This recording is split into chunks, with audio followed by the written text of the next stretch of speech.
तीन कहिए जे पीड़ पड़ाई जानी रे। प्रधानमंत्री नरेंद्र मोदी का नाम सुनकर एक ताकतवर इस्लामिक देश के मुस्लिम शख्स ने हिंदू भजन गाना शुरू कर दिया। कंट्रीज भारत को बहुत इंपॉर्टेंस देते हैं, जबकि हम तो पीएम मोदी को जो है खास तौर पे मुसलमानों का बड़ा दुश्मन माना जाता है और हमारे यहाँ तो बहुत कुछ कहा जाता है, लेकिन गल्फ कंट्रीज उनको बढ़ बढ़ के ना सिर्फ ये कि सिविलियन अवार्ड्स देते हैं बल्कि बहुत विजिट भी उनके होते हैं। यहाँ अरबी भाषा में लिखी और प्रकाशित रामायण और महाभारत की पुस्तक पीएम मोदी को भेंट की गई। इन पुस्तक के प्रकाशक अब्दुल लतीफ और अनुवादक अब्दुल्ला बैरन ने पीएम से मुलाकात करके उन्हें ये गिफ्ट दिया। प्राइम मिनिस्टर नरेंद्र मोदी जब कुवैत में गए तो सबसे पहले अपने हिंदुस्तान की लेबर कम्युनिटी जो है उनसे मिलने गए हैं, उनसे मिले हैं, उनसे बातचीत हुई है। उनसे क्यों मिले, उनसे पूछा है कि भाई आप लेबर इधर रह रहे हो, आपको खाने पीने की तंगी तो नहीं है, आपकी रिहाइश की तंगी तो नहीं है, आपको कोई गवर्नमेंट की तरफ से कोई तंगी तो नहीं मिल रही। देखें, अगर वो उनको कोई तंगी मिल रही है तो वो उनकी कुवैत की गवर्नमेंट से बात करेंगे कि यार मेरे लोगों को ये तंगी क्यों मिल रही है, उन्हें रिलीफ मिले। यानी भारत का प्रधानमंत्री कोई जो कि 43 सालों में इतने डेकेड्स के बाद मोदी साहब is the first prime minister of India जो कुवैत का विजिट कर रहे हैं।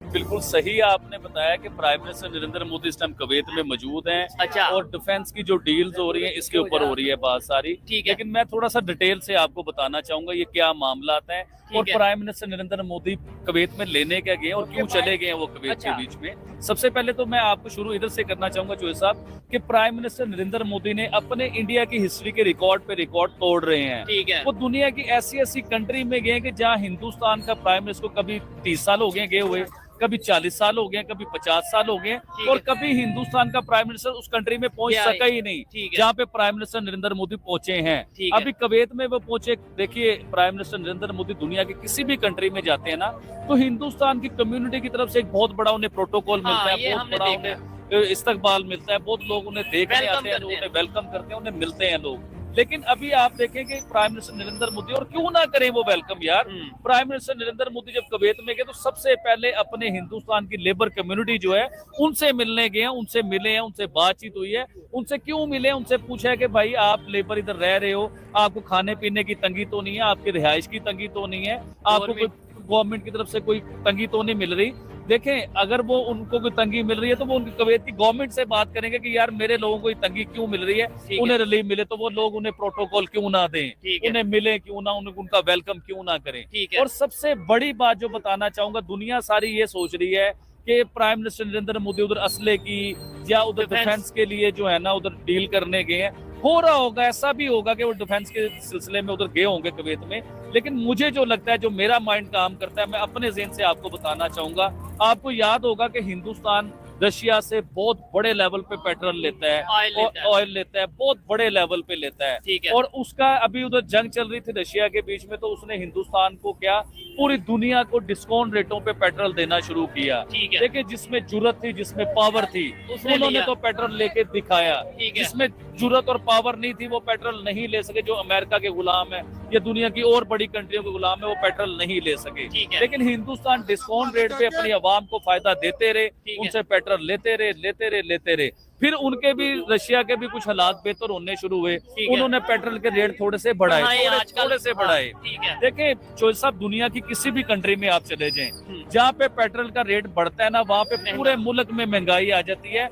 किसी भी प्रोडक्ट को आप ले लीजिए, पेट्रोल की वजह से उसको प्राइस में फर्क पड़ता है, वो महंगी हो जाती है चीजें। तो आपने देखा होगा कि रिसेंटली हिंदुस्तान में भी ना पेट्रोल भी थोड़ा सा महंगा हुआ है, उधर के डॉलर का रेट भी ऊपर गया और उधर महंगाई का भी सिलसिला जो है ना थोड़ा सा बढ़ गया है। तो अब मैं आऊंगा अब दोबारा प्राइम मिनिस्टर नरेंद्र मोदी के ऊपर कि वो कुवैत क्या लेने गए। मेन मुद्दा ये है जो मुझे लगता है कि वो कुवैत क्या लेने गए हैं। देखिए, वो आने वाले 5 सालों के बारे में सोचते हैं, वो अब के बारे में नहीं सोचते।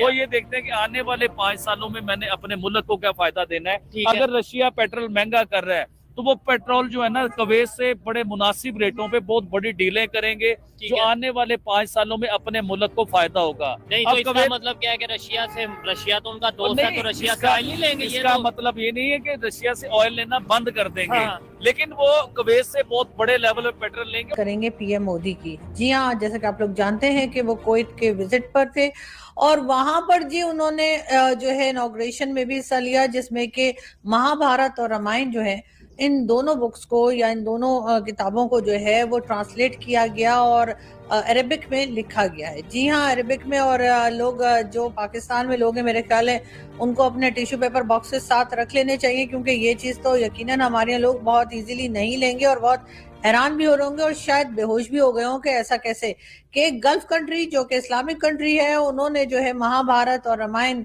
जो है उसको जी ट्रांसलेट किया है। और मोदी जी ये देखिए, ये मेरे ख्याल ऑटोग्राफ भी दे रहे हैं उस बुक के ऊपर। और डेफिनेटली ये बहुत एक बड़ा स्टेप है जो कुवैत ने लिया है और वहाँ पे जो ट्रांसलेटर हैं उनसे भी मुलाकात की है पीएम मोदी ने, और साथ साथ जो प्रिंटर यानी कि जिन्होंने ये दोनों बुक्स प्रिंट की हैं उनसे भी वो मिले हैं। एक बहुत अच्छा स्टेप है जो शायद आगे जाकर हम देखें कि सऊदी अरब के जो हैं MBS यानी मोहम्मद बिन सलमान, शायद वो भी हमें ऐसा करते दिखाई दें।